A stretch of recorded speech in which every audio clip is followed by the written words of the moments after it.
Hello everyone, welcome back to Techavro. In this quick tutorial, I will show you how to change the sky color in Adobe Premiere Pro. At first, import your video clip and drag onto your timeline. Now go to Effect Control panel and search for Lumetri color. Drag the Lumetri color effect onto your clip. Now open the Effect Control panel and under the Lumetri color, go to HSL secondary tab.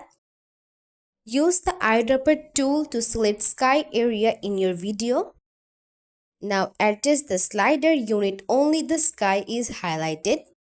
Once the sky is isolated, scroll down and use the correction section to change its color. And that's how you can change or color grade the sky easily in Premiere Pro. If you all like this video, please like and subscribe to our channel. Thank you.